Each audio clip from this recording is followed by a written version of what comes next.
What a lovely child. She looks just like me, and my wife is pregnant with our second one. What? Why are you here? Bringing his mistress and kid to my hospital and then asking, why are you here? That's just unbelievable. I wish I could throw the same question right back at him. Why are you here? I'll make sure he regrets casually showing up at my workplace. My name is Bianca. When it gets a bit chilly, I find it so cozy in bed in the morning that I often sleep in, even when I'm 40. Today, I slept through my alarm and didn't wake up my husband, so I apologized profusely. No, it's my fault for sleeping in, he said with a smile. But I still felt bad because I had promised to wake him up the night before. Nowadays, I live a pretty laid-back life, but in my 20s and 30s, I was a busy internist, always on the go. My life changed a lot when I got married, not just in terms of my career as a doctor. It was busy, and there were a lot of new things to get used to, but I thought I was living a happy life. Until that day. It happened in the 10th year of my marriage to Frank, when I was 35. We were high school classmates and dated for a while, but broke up when I left for college. Years later, we reconnected at a class reunion and ended up getting married. We shared a lot of interests and I think we had a pretty good marriage. But even after 10 years, we hadn't been able to have kids. We weren't infertile and we both wanted children. Maybe if we hadn't just left it to nature and had been more proactive, we could have had a child. But the truth was, I was too busy to even think about raising a child. I didn't want to have a child without being able to provide a proper environment, so we weren't actively trying to conceive. Then one day, I happened to see Frank looking at a picture of a child I didn't recognize on his phone. I stopped in my tracks and asked, "Whose kid is that?" Huh? Oh, it's my boss's kid. He just sent me the picture. Huh. He quickly closed the screen, so I couldn't see the face well, but the child looked about 4 or 5 years old. Maybe it's a professional habit to notice the physical traits of people rather than their faces. I chuckled to myself at the thought. Maybe he was also yearning for a child, staring at someone else's kid like that. I started to wonder if we should seriously consider trying to have a baby. But then the same thing happened again that Christmas. He was looking at a picture of a little girl holding a toy and laughing. It was probably the same child I saw before, the boss's daughter. Is there really a boss who frequently emails pictures of their child to their subordinates? Even if it was just parental pride, wouldn't it be more normal to show the photos directly at work rather than sending individual emails? Once I started thinking like that, my suspicions about Frank grew, and I started to wonder who that child was. My first thought was that it was his child from an affair, but I saw no signs of him cheating. Of course, I couldn't be sure since I worked night shifts, and he could have been sneaking out then. But knowing how he always tidied up the room and took care of the laundry and meals when I was away, it seemed unlikely. He worked during the day and spent the evenings with me, or did chores when I was on night shifts. I didn't think he had time for an affair, but I couldn't shake the feeling that something was off. So I took a day off without telling him and decided to stake out near his office. Thinking I was foolish to waste my day off like this, I waited at a cafe in front of his office, sipping coffee. After a while, Frank left the office later than usual for a sales call. I quickly left the cafe and followed him. He went to an apartment, and when he rang the doorbell, a woman and a little girl came out to greet him with smiles. It was a girl from the photo, and I just broke down crying. But it was just a woman and a child coming out to greet him. There was no solid proof. Maybe he was just visiting a friend and her child. But my gut told me that the woman was his mistress and the child was his. I was probably right. That day, I lied to him that I was tied up with work and couldn't come home, and stayed at a hotel instead. The moment I thought my husband might be cheating, I couldn't bear to breathe the same air as him. He seemed to be home, but he didn't doubt my lie at all, and just said kindly, "Don't work too hard." I even felt irritated by his warm words, wondering if I had been deceived by his superficial kindness all this time.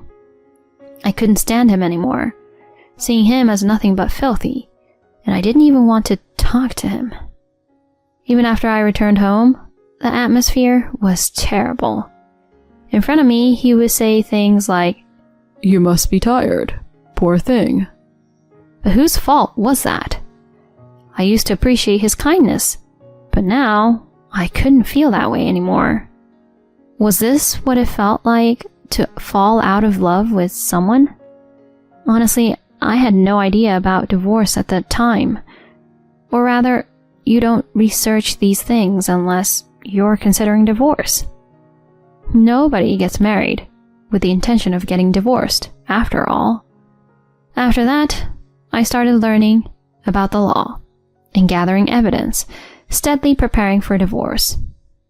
Having a detective do his work would take time, but surprisingly, I quickly found out about the other woman. My husband and his mistress, Myra, met in a cafe about a year after we got married. He fell for Myra, a waitress there, at first sight, and started visiting the cafe regularly for lunch. They began talking little by little, and though they didn't exchange contact information at first, keeping it strictly as customer and waitress, one night he asked her out for dinner. From there, they quickly became romantically involved. He mainly visited her house in between work, rarely going on dates, probably to avoid being seen. Every other week or so, the detective sent me detailed reports about my husband's affair. The more I learned, the less I wanted him in my sight. It was a necessary process to gather evidence, but it was tough. Reluctantly, I switched to mostly night shifts to avoid seeing him. Fortunately, he didn't suspect a thing. Thinking I just needed to go through with a divorce, about a month after the incident, a family walked into my consultation room, saying, "Excuse us." "Okay, Maya, be good." "No, I don't want the medicine." Maya, a little patient who came in with a fever, was crying, not wanting to take the medicine she'd be prescribed later. Her mother tried to soothe her, while her father looked at his crying child with a loving gaze. They seemed like a perfectly happy family. If only the father wasn't my husband. Incredibly, my husband, seemingly forgetting where I worked, came to my hospital with his mistress and their child. It goes without saying that I nearly crushed the computer mouse I was holding when I saw the chart. And he didn't even realize I was the doctor, busy doting on the child right in front of me. "Look, Daddy's here. No need to cry." He cooed in baby talk. What's with that baby talk? Isn't he embarrassed? Especially in public and in front of his wife? I almost wanted to lecture him. If you're going to cheat, at least hide it thoroughly. What a lovely child. He turned around with a big smile and said, "Right? She looks just like me. And actually, my wife is pregnant with our second." "Wait, why are you here?"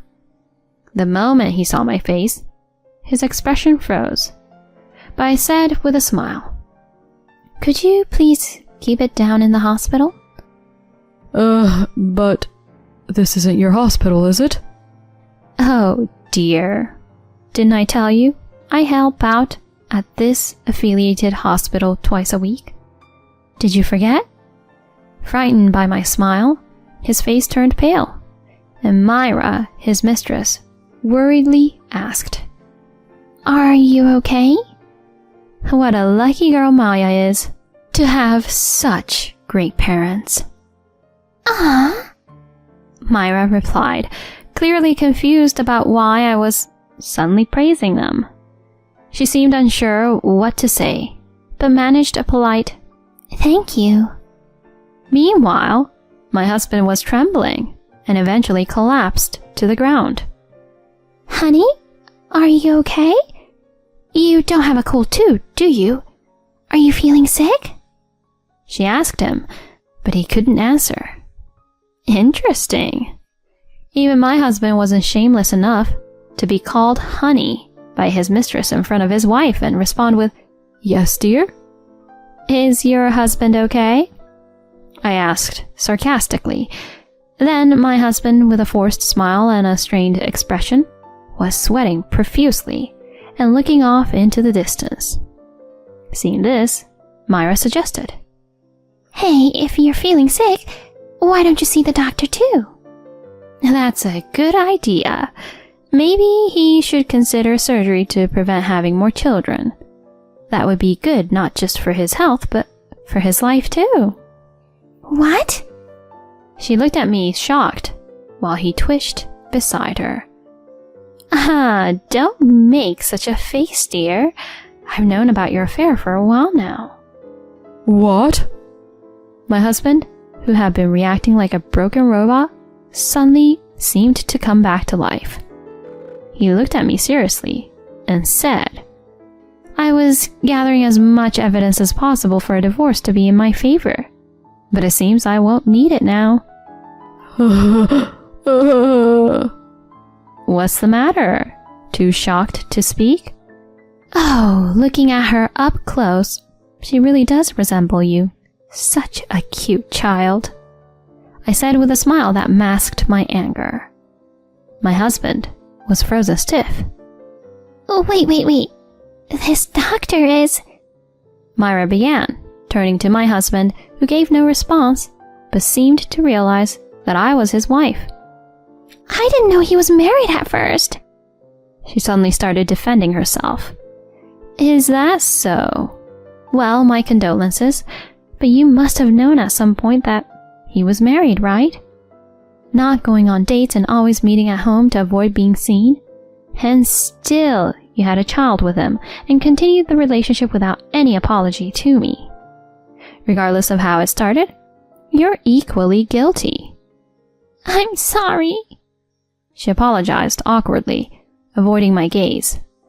My husband followed suit, hanging his head and saying, I'm truly sorry. Maya, their daughter, looked on with a confused expression. "Do you think I want your apologies after everything? Really?" Huh? I mean, it's not like I'm so naive that I'll settle everything just because you two apologized. My colleagues here at work saw you bring your mistress and child here, so an apology isn't going to cut it," I said, sighing. He mumbled, I really am sorry. in response. If a mere sorry was enough, we wouldn't need police or courts. Look at this nurse next to us, feeling awkward. What are you going to do about that? Huh? I wanted to say all that, but I kept silent, not wanting to involve the nurse in our drama. It must be uncomfortable for her, caught in such a situation, seeing her boss discover the affair. I've said it before, but I don't need your apologies. Show your sincerity through the alimony. What? But I have kids, and you earn more than me. We don't need to bring money into this.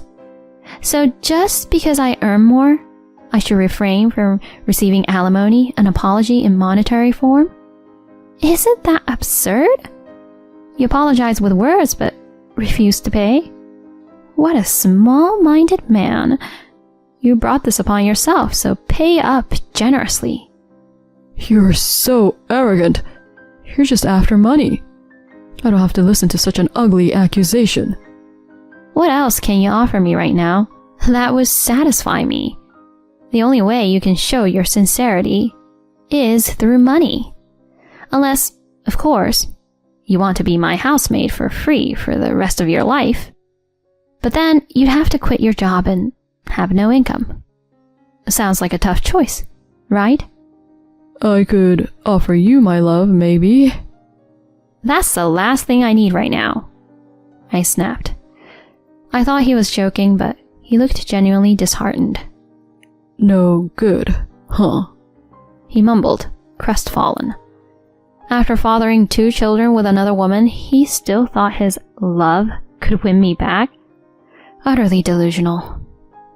Hearing this, Myra snapped. What? Love? What about me? You said I was the most important. She glared at him coldly. That's a different issue. He started mumbling again, but his excuses only fueled her anger more, almost to the point of explosion. Ugh! Just when we were finally getting to the point where you could divorce your wife, you should just pay the alimony and make a clean break.